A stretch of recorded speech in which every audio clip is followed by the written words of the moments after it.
pregnancy associated breast cancer. And our first speaker today is Dr. Jennifer Witt. She received her medical degree from the University of Colorado Medical School, where she was a participant in the global health track. She did her general surgery residency here at University of Minnesota, and practiced as a general surgeon, but really followed her interest and love for women's health and breast surgery and has narrowed her practice to really focus on breast surgery. And she sought out additional training in oncoplastics and breast cancer genetics. She's currently a breast surgeon at Minnesota Oncology, and has been part of numerous kind of international breast cancer surgical brigades. Her areas of academic interest are clinical patient outcomes, including developing tools to aid in patient decision-making around breast surgery decisions and working towards assuring care in areas of limited resources. So welcome, Jennifer, and then I'll go ahead and also announce our second speaker, who will be talking about a medical oncology perspective of pregnancy and breast cancer. So that's Dr. Blaes. She's a professor and division director here in hematology and oncology division at the University of Minnesota. She also serves as the co-director of the Cancer Prevention and Control Program within our Cancer Center. She's an active medical oncologist and really has a very unique interest in breast cancer, cardio-oncology, and cancer survivorship. She's the past chair of the ASCO Cancer Survivorship Committee. She serves on the CDC's Advisory Board for Young Women with Breast Cancer and the American Heart Association Cardio-Oncology Council. So welcome to you both. Thank you so much for coming, and we'll go ahead and let Dr. Witt start.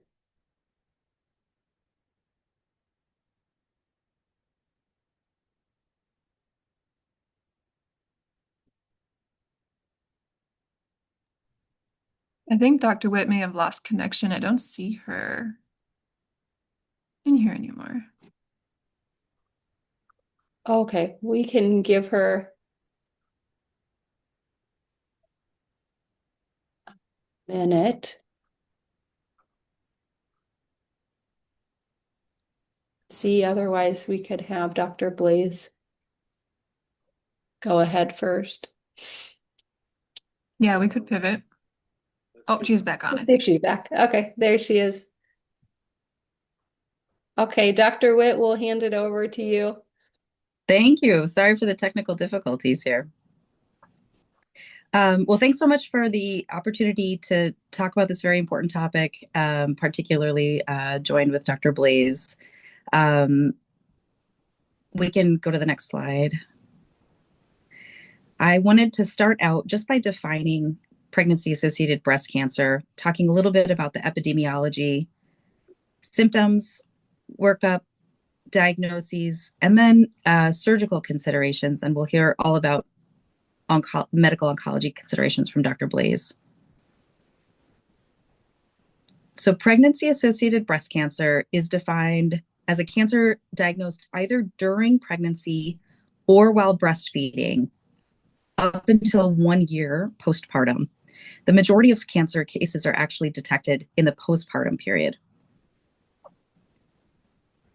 It still remains a pretty rare form of breast cancer, only up to about 4% of all breast cancers, but it's more prevalent in the breast cancers diagnosed in younger women, as you can see below. It affects approximately 1 in 3,000 pregnancies with an average age of age 33 and average gestational age at time of diagnosis of 21 weeks. And we're seeing perhaps an increase in these type of breast cancers as we see our maternal gestational age advance. I think it's really interesting to consider the pathophysiology associated with the changes that happen in order for women to lactate and breastfeed. I think that it's a unique time for there to be opportunity for divisional error. We have massive reformation of the ductal tissue in preparation for breastfeeding. In the setting of transient pressure pregnancy in a very pro-inflammatory environment. And even after breastfeeding, their remodeling of the breast tissue to reverse all of those changes that have happened during breastfeeding and in order to breastfeed.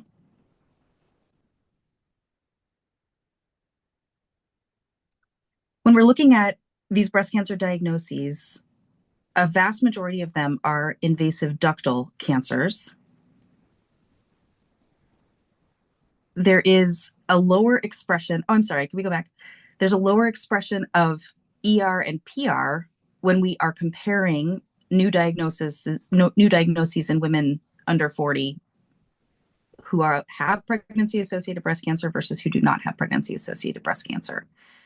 And we do see a higher expression of HER2 as well. HER2 negative breast cancers are more common during pregnancy. HER2 positive breast cancers are more common after pregnancy during lactation. And we do see a higher Ki-67 index compared to age-matched women, perhaps because Ki-67 is a nuclear protein and a biomarker of cellular proliferation. The most common presenting symptom is a mass.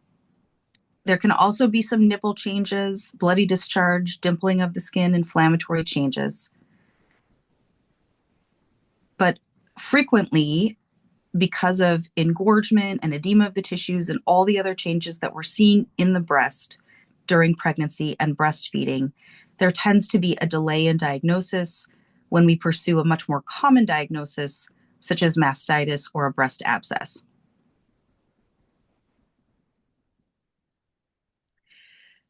There's a lot of concern with pregnant women regarding imaging. And this is reassurance that ultrasound is absolutely safe and highly recommended. It's usually the first step in the diagnosis with the imaging characteristics that are shown here: hypoechoic mass, fluid collection that's adjacent, irregular margins, posterior shadowing, or even complex cysts. A complex cystic mass can also present. And I think it's challenging because you can have superimposed mastitis where the tumor itself is actually causing a ductal obstruction that leads to mastitis as well. So that can be a little bit challenging to elucidate. A mammogram is fine during either breastfeeding or pregnancy. We use shielding if the patient is pregnant. And one of the things that can really help radiologists be able to appreciate changes on mammogram more easily is to have a patient breastfeed or pump just prior to imaging with mammogram. Breast MRI is, with contrast, is not recommended during pregnancy. There is some potential for diffusion-weighted breast MRI. And biopsy is absolutely recommended and safe during pregnancy and breastfeeding. Once you make the diagnosis of breast cancer, staging can sometimes be challenging if systemic staging is indicated. CT scans and nuclear medicine are contraindicated during pregnancy, but you can utilize chest X-ray with abdominal shielding, abdominal ultrasound to assess for liver metastases, and consider non-contrasted MRI of spine in symptomatic patients. We'll hear from Dr. Blaes a lot more about this, but as a surgeon, and I know there's several surgeons in the audience, one of the things that we have to take into consideration is a very multidisciplinary approach. And when a patient is diagnosed in the first trimester, most of the time chemotherapy is not recommended. So we tend to lean more towards surgical intervention. Radiation is not recommended during pregnancy, and we are all aware that breast conservation is paired with radiation. And so breast conservation can be limited in these patients, and mastectomy is more frequently recommended. Breast conservation can, however, be considered if there is going to be adjuvant chemotherapy recommended. You could offer lumpectomy, knowing that they would be then potentially offered adjuvant chemotherapy after the first trimester with delayed radiation until after delivery. Sentinel lymph node biopsy with radiolabeled sulfur colloid can be done. Blue dye is contraindicated during pregnancy.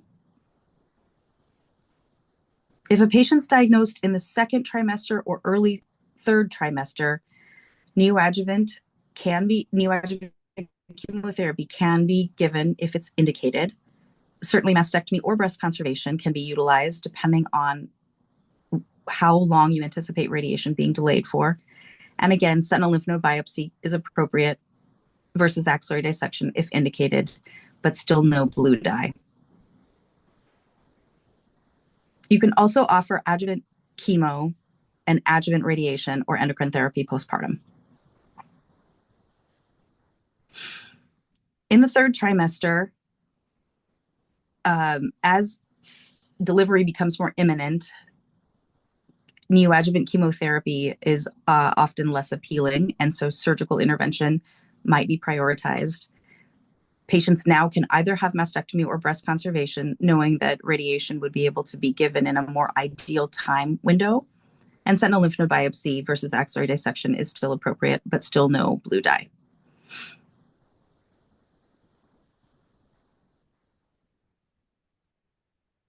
In the postpartum period, chemotherapy, of course, can be utilized as needed. You can offer mastectomy or breast conservation surgery. And I'm going to talk a little bit later about oncolactation as an important consideration when you're helping women make those decisions. Sentinel lymph node biopsy or axillary dissection is indicated. We worry a lot as surgeons about managing complications in breastfeeding breast tissue when we have to operate. It is definitely a more vascular field for sure. And in order to help mitigate the potential for fistula and other complications associated with breastfeeding after surgery, there is a recommendation for pumping and discarding 24 hours after surgery, and of course after blue dye or radioactive tracer. There's no data yet for supermagnetic iron oxide.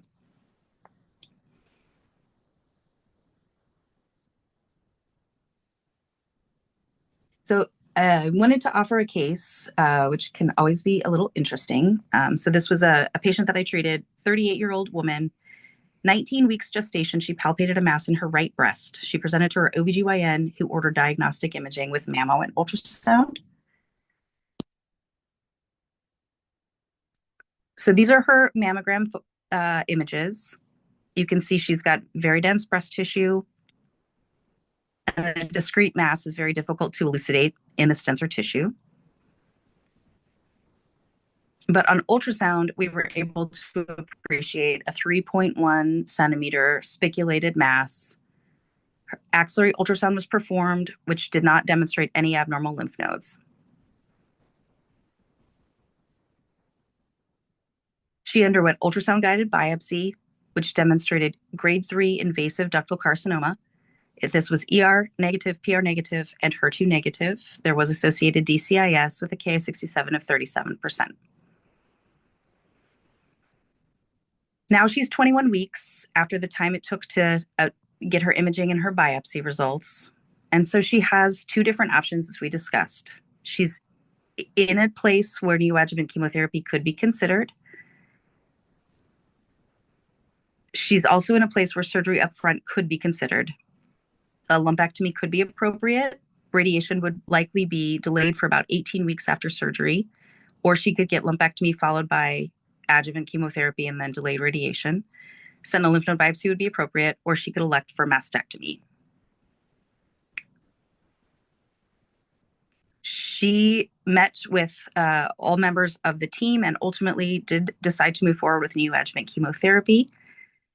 That allowed us some time to send some genetic testing, which was negative. She went on to deliver a safe, healthy baby.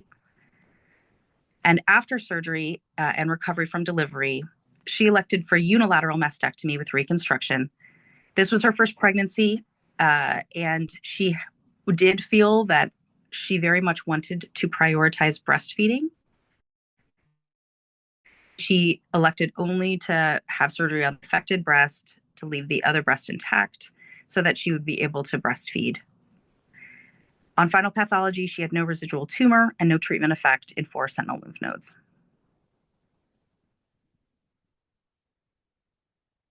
ASBRS has an entire dedicated section on oncolactation, which I think is very, very useful.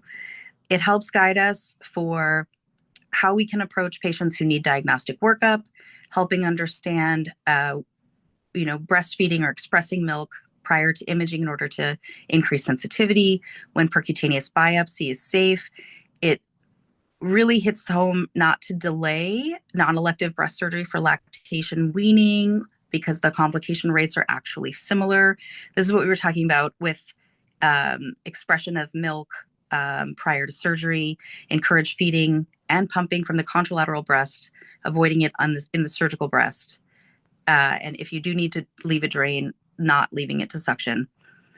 But it also reminds us that we need to take into consideration breastfeeding preferences in patients who are going to undergo surgery, discussing whether breast conservation is appropriate, whether unilateral mastectomy is more appropriate, even in patients who may have genetic abnormalities. So women considering risk reduction or contralateral prophylactic mastectomy should receive comprehensive counseling as best you can offer, including a discussion about oncolactation.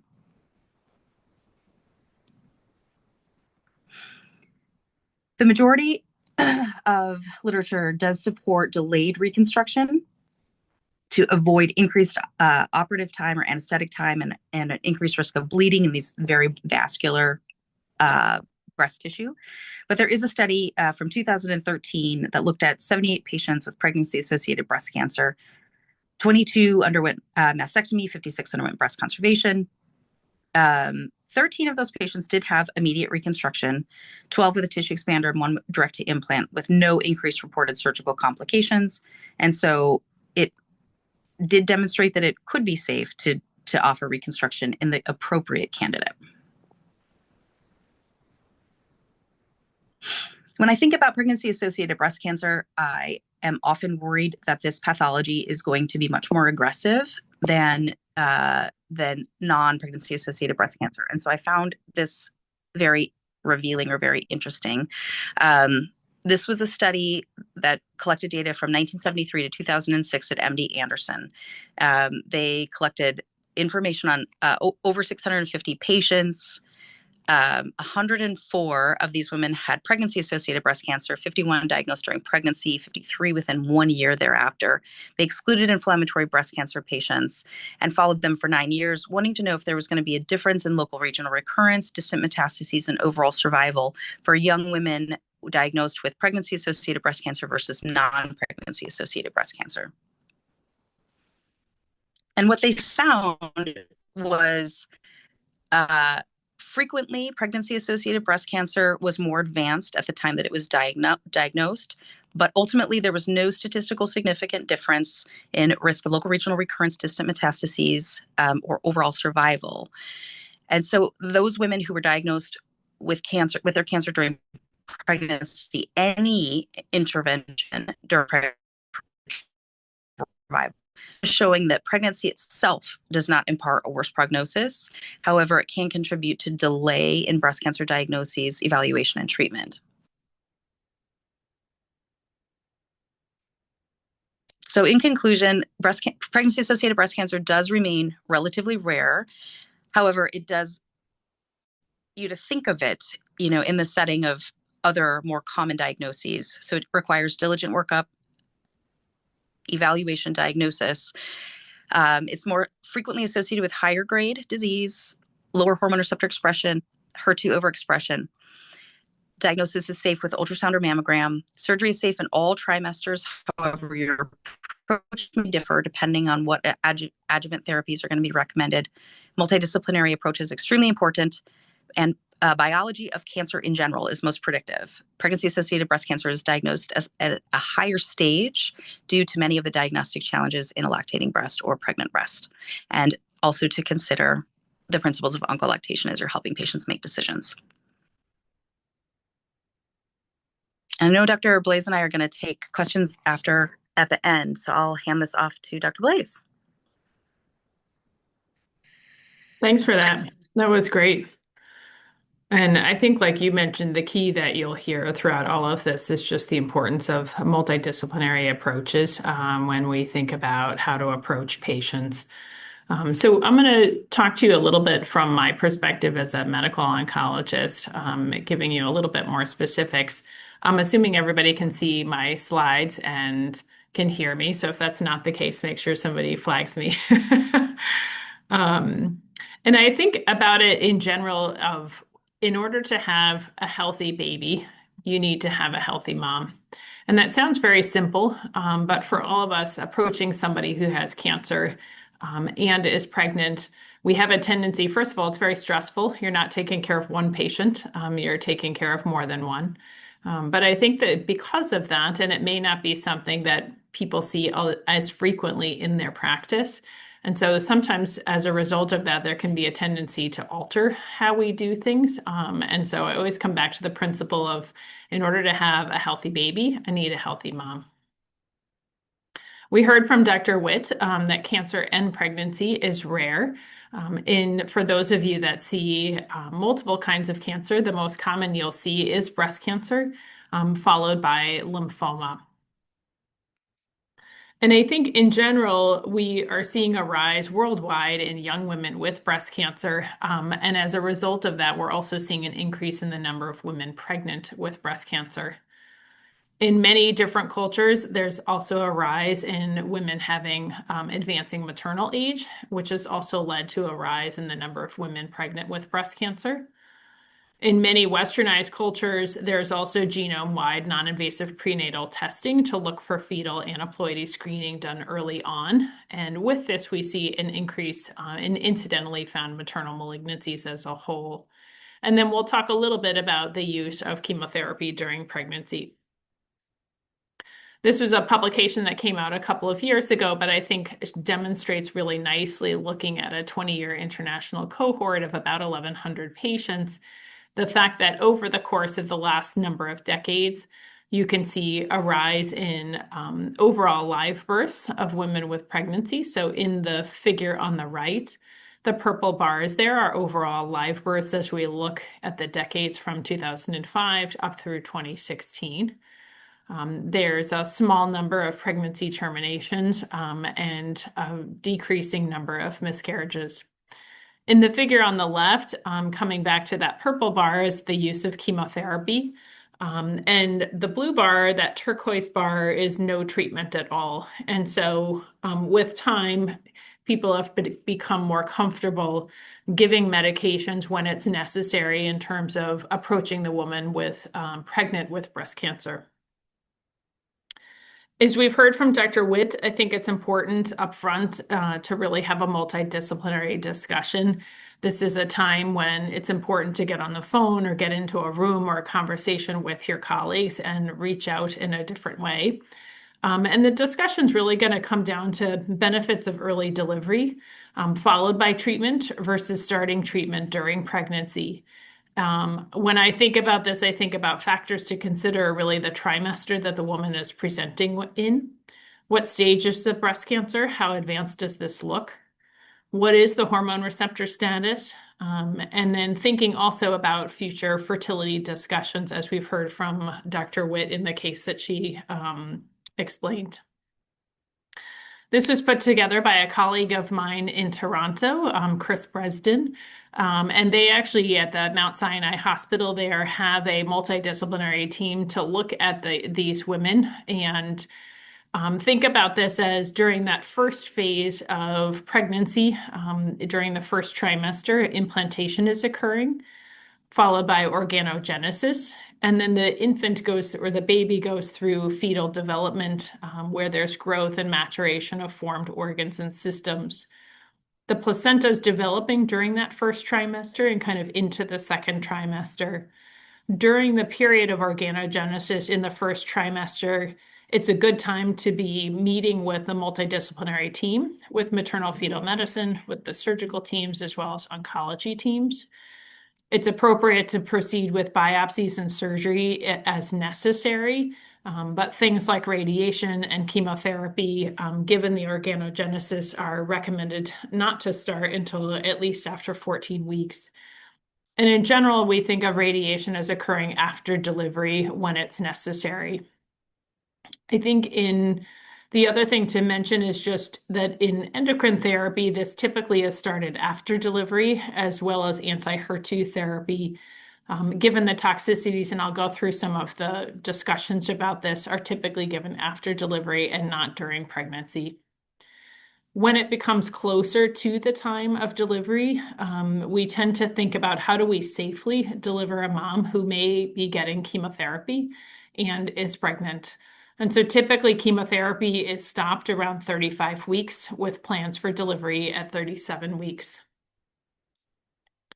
NCCN has also come up with guidelines of breast cancer during pregnancy, really stratifying this by trimester, with a pregnancy occurring during the first trimester well, having a breast cancer diagnosis during the first trimester. The discussions are really around what is the mom's wishes. In some situations, that may be termination. In others, that is to continue with the pregnancy, in which case, as we heard, you can proceed with surgery first and then consider adjuvant therapy. In the second and third trimester, the choice comes down to actually the biology of the cancer. And do we proceed with surgery first or consider chemotherapy? And I'll walk you through a couple of cases. If cancer is diagnosed during the third trimester, this really probably depends on the biology of the cancer, as well as the mom's wishes and where they're actually at in that third trimester, whether to wait until after delivery to proceed with breast cancer treatment. So I think about this as taking into consideration the patient's desires and wishes, really a multidisciplinary approach to that, including surgery and medical oncology, but also involving OBGYN and high-risk OBGYN.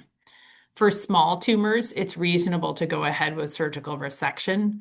And for more aggressive cancers, in order to have a healthy mom and a healthy baby, we may need to consider neoadjuvant therapy starting in the second trimester. Adriamycin, Cytoxan, and 5-FU have the most safety data during pregnancy administration.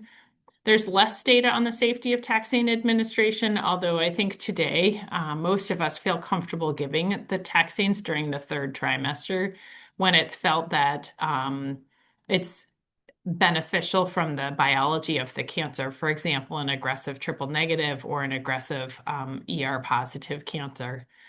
The taxanes themselves, there's case series where paclitaxel can be used after 28 weeks of pregnancy without any fetal and maternal complications.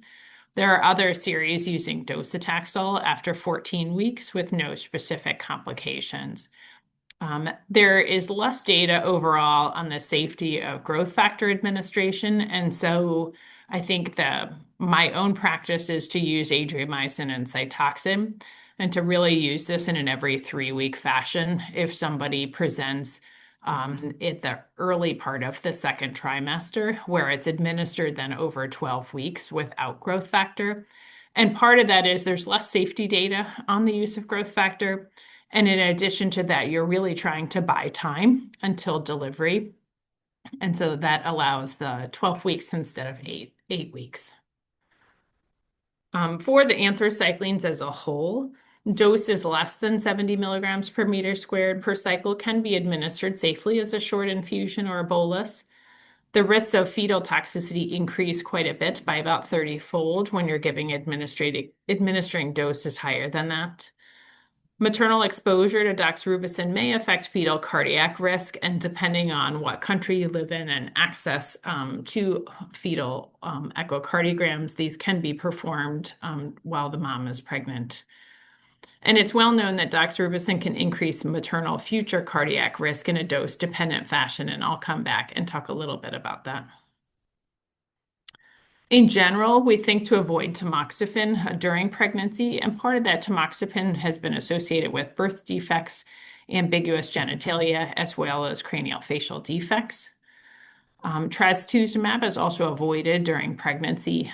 HER2 expression is high in embryonic tissues, suggesting it has a role in embryonic development, and as a result, it is avoided during pregnancy. And then medication, some of the older regimens like CMF, medications like methotrexate are abortifacients and are avoided during pregnancy.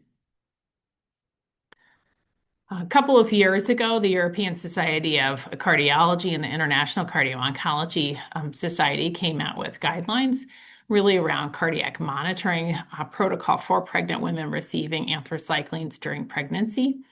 And typically, as best consensus guidelines really suggest that between week 12 and 20 and then close to delivery, it's appropriate to monitor echocardiograms as well as EKGs.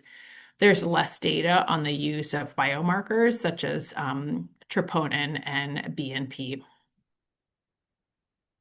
And as we mentioned, therapeutic radiation as a whole is not recommended during pregnancy. Spontaneous onset of labor and preeclampsia have been reported in patients who received chemotherapy. It's difficult to know if these episodes occur higher than the general population. It's generally recommended as well that chemotherapy should be avoided at least 3 weeks before delivery.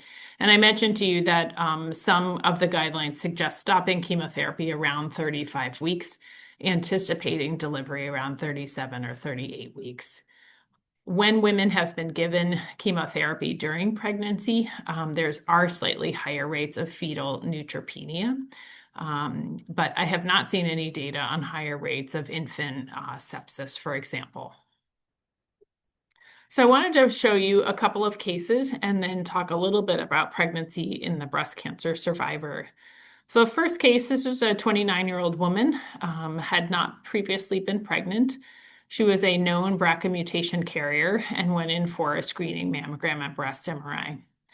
The testing revealed a 2.5 centimeter mass in the left breast, and this was an invasive ductal carcinoma grade 3. That was a triple negative. She was in the first trimester. She went on to have a bilateral mastectomy. And this patient actually did have reconstruction, although most of the guidelines would tell you to postpone reconstruction until after pregnancy.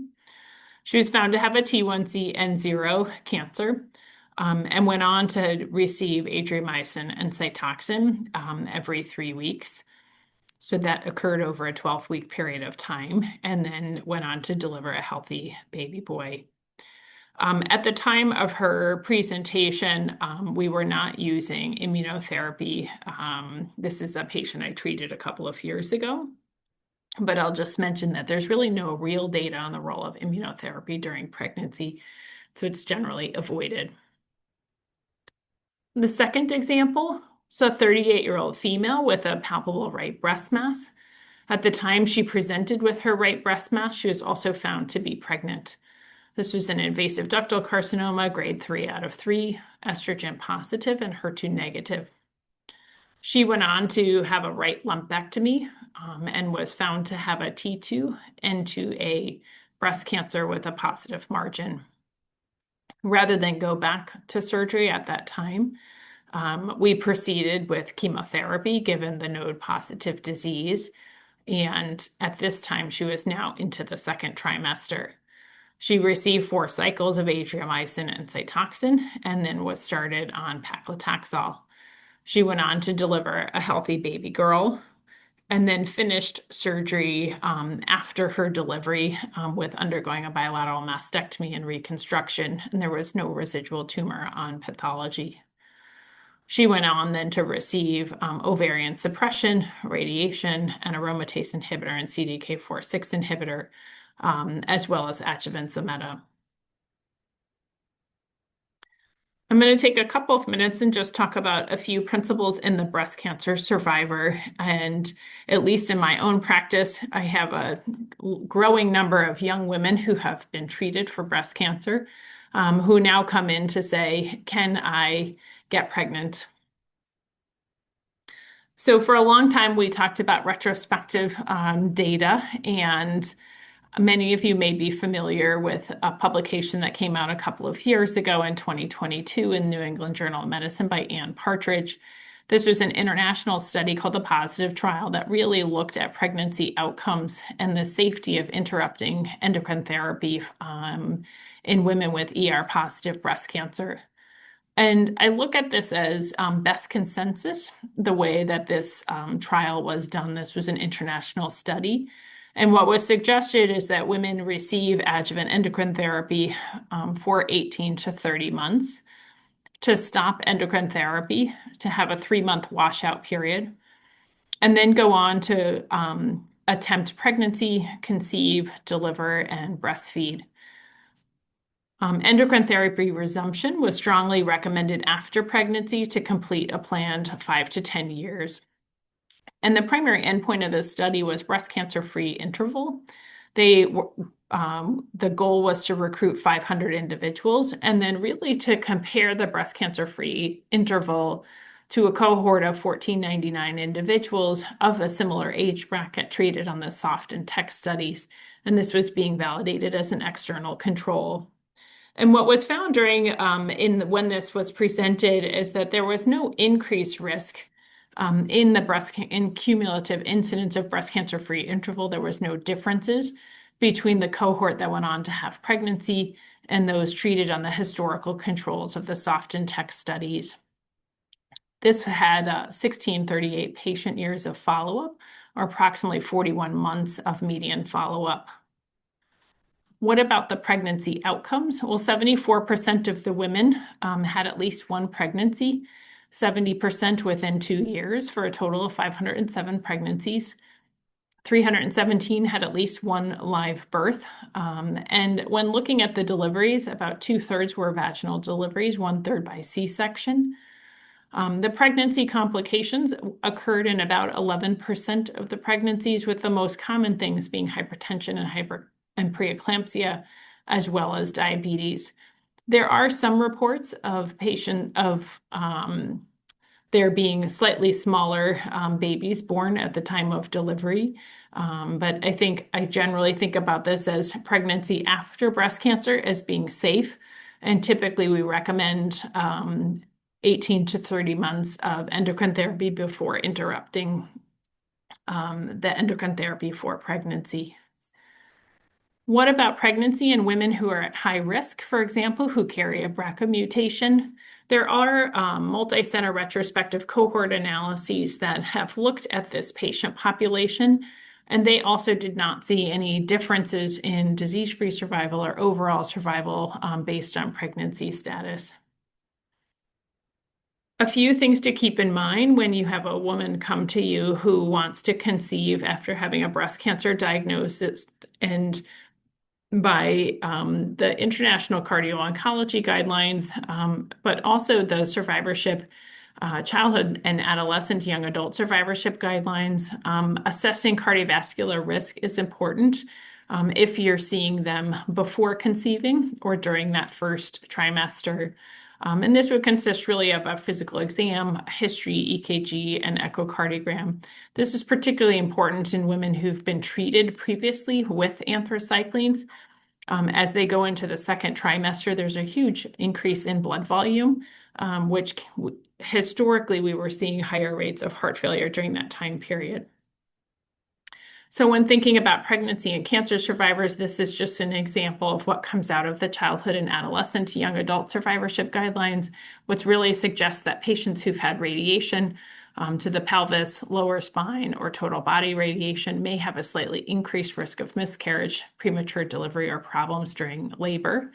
And that for those who've had anthracyclines, really to monitor cardiac risk with echocardiogram. So the last case I wanted to share, this was a 37-year-old female diagnosed with a T1CN0 hormone receptor positive breast cancer at the age of 34. At that time, she was treated with a mastectomy. She had a small breast and desired a mastectomy. She had a single mastectomy with wanting to preserve the option for breastfeeding, as we heard earlier. She had a very low oncotype of 13, and she was on therapy with tamoxifen for 2 years when she presented desiring pregnancy. And at that time, we discussed interrupting her endocrine therapy, going on to deliver, and then she went back on endocrine therapy and is doing very well. I've had other situations where patients will ask me, what if I want to have more than one child after my breast cancer diagnosis? And I think these really need to be individualized. These are not a situation where there's a lot of data. When pregnancy goes perfectly, I have had some patients where they will have two kids very close together, like 13 months apart, and then go back on endocrine therapy. There's really no data in this space. I have had others where we have a joint conversation and they will go back on endocrine therapy for another 18 to 30 months and then interrupt endocrine therapy again for subsequent children.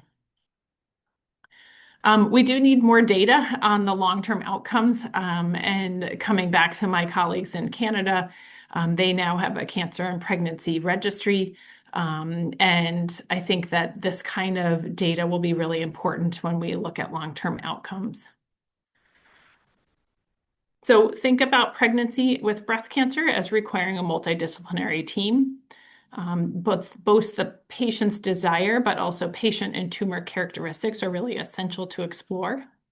The timing in pregnancy is important to consider. Are they presenting in the first trimester or the second or third? The timing of delivery also is important to coordinate. And given the increasing incidence of pregnancy and breast cancer, further cohort studies and research are really needed. And then just remembering that to have a healthy baby, we need a healthy mom. And so sometimes giving chemotherapy during pregnancy feels scary. There's good data to describe the safety of doing this, particularly with the anthracyclines and Cytoxan during the second trimester and third trimester. And with that, we'll take questions. Well, thank you very much, Dr. Witt and Dr. Blaes. I know this is a lot of work to put these slides together. For those people who are participants, Dr. Blaes and Dr. Witt have given similar presentations at other public forums, and I think they do a great job, and they should take this show on the road on breast cancer associated, pregnancy-associated breast cancer. Before we get to some of the questions, I wanted to ask the participants what if any cultural barriers that they might have to women, pregnant women who have breast symptoms or breast cancer, of receiving diagnosis and care.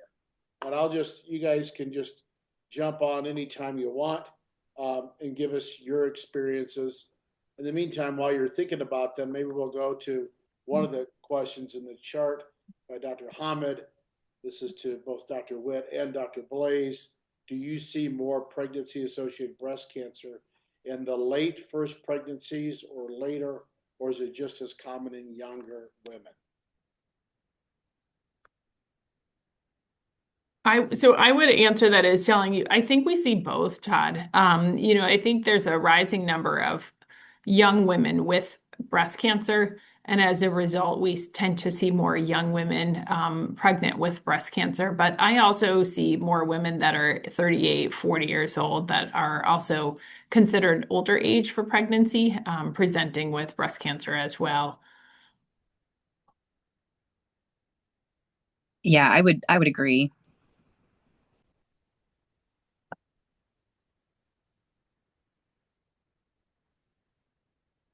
Dr. Bahanu, you have a couple questions. Do you want me to read them, or do you just want to jump on?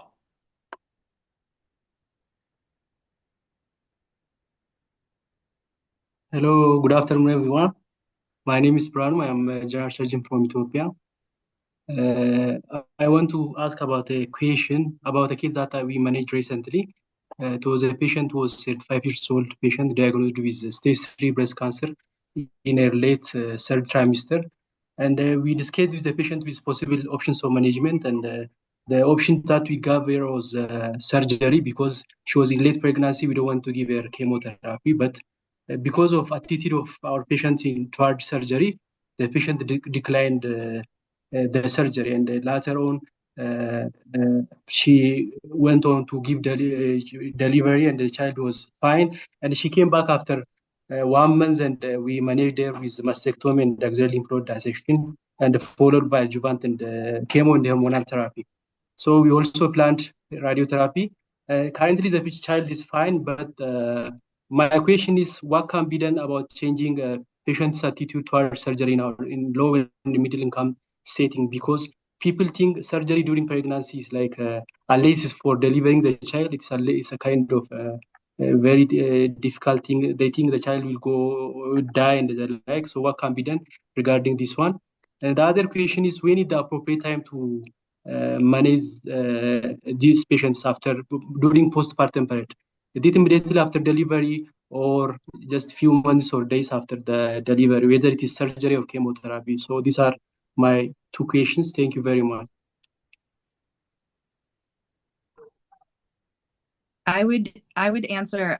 I think that there is concern in pregnant moms in the United States wondering about safety of surgery during pregnancy.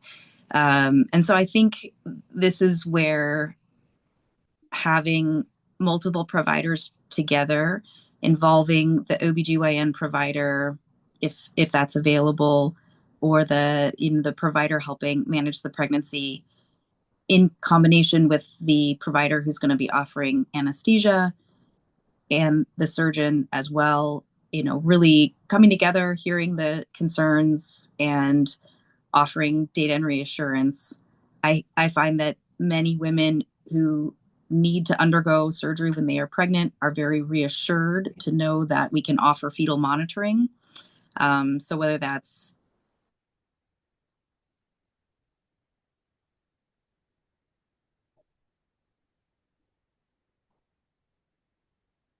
I think Dr. Witt just froze. It's cold here. So I can chime in. Well, we'll see if she hops back. I think what she started to say is that fetal monitoring during surgery can be very reassuring to women who are pregnant. And I echo that. And I do think the multidisciplinary approach is really important. I think the principle of reminding them in order to have a healthy baby, we need a healthy mom. I think is actually also really important, and recognizing that these are very difficult situations. And I think that's especially important. I mean, it's stressful for you as a provider. It's very stressful for a mom as well. So I think walking through with them what some of the options are, what would things look like, and if they were presenting late in the third trimester, if it was somebody presenting at 35 or 36 weeks, truthfully, I might agree with the mom to say, just go for delivery at 37, 38 weeks, and then start all of your therapy after that. I think there's a question in the chat about somebody presenting in the first trimester with a triple negative breast cancer or a HER2 positive breast cancer. Do you need to recommend terminating? I don't think that you do. And I've been in this situation with patients. I really think that when I talk with colleagues of mine and when you look at the guidelines, termination is an option. But I don't think that you have to mandate that for them. I think that you can buy time through some of your workup. And I think that really I plan then to start treatment and get them tuned up to begin therapy around 13, 14 weeks. Most of the time, those women are coming in at 8-ish weeks when they find out that they are pregnant. And so you're really talking about kind of 4 weeks to get them ready for neoadjuvant chemotherapy. And if that's very important to them, I would have them meet with OB, meet with high-risk OB, the surgical team as well, and then move forward with neoadjuvant chemotherapy as they get into the second trimester in both of those situations. Thank you, Dr. Blaes. I see, Tarbia, your comment as well, that in some cultures, the family is more concerned about the child than the life of the woman. And I think this is where, you do have to remind them that in order to have a healthy baby, you do need a healthy mom. And so, for example, if in the case before this, if you did not treat the mom and she had a very aggressive cancer in the first trimester, and you said, well, I'm not going to do anything, the chances of actually having a healthy delivery as well really go down. And I think if you look at those historical cohorts, that international cohorts, you actually see that there's less live births when we were not treating people. But it's super complicated. Yeah, I would add on to that, Dr. Yeah.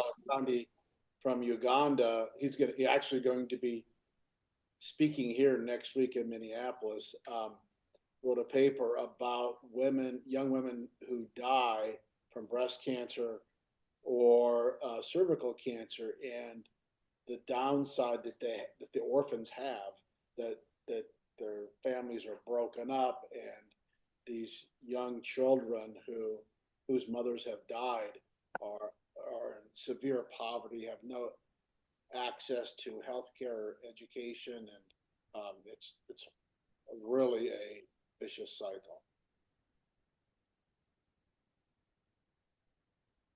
It's very complicated, and I've seen this with other kinds of malignancies too, as a medical oncologist, where really there is not time to wait. If you look at some aggressive lymphomas, for example, you need to treat them while the mom is pregnant, or you won't have a mom or a baby.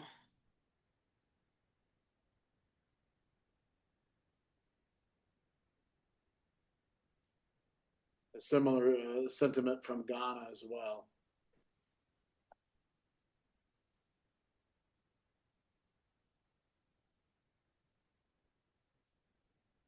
I'll mention, if any of you are in this situation, if you're on here, you have access to the internet. The group out of Toronto, and I don't know if this would be helpful for your families as well. There is online support as well for women that are pregnant with breast cancer. And sometimes hearing about other successes, being involved in that kind of support can be helpful for women and families when faced with this challenging situation.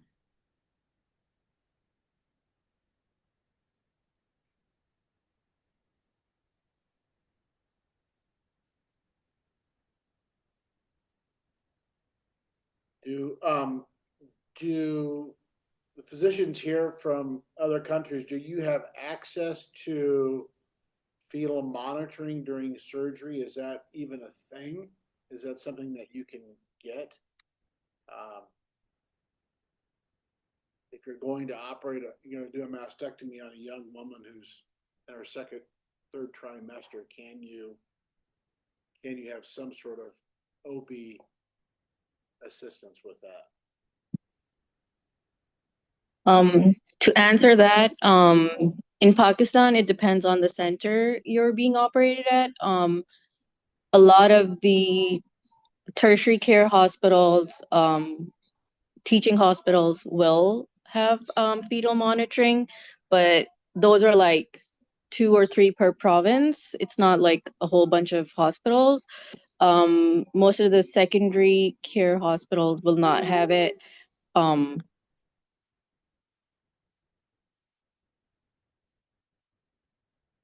yeah, that is an issue.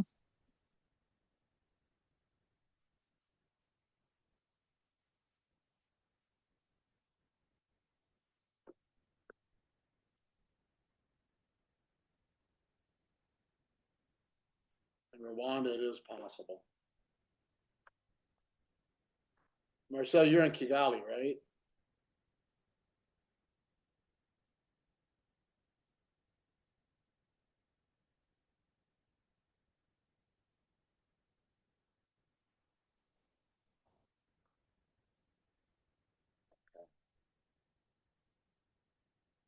All right. Well, this is one of the most difficult topics in breast cancer, even in the United States. And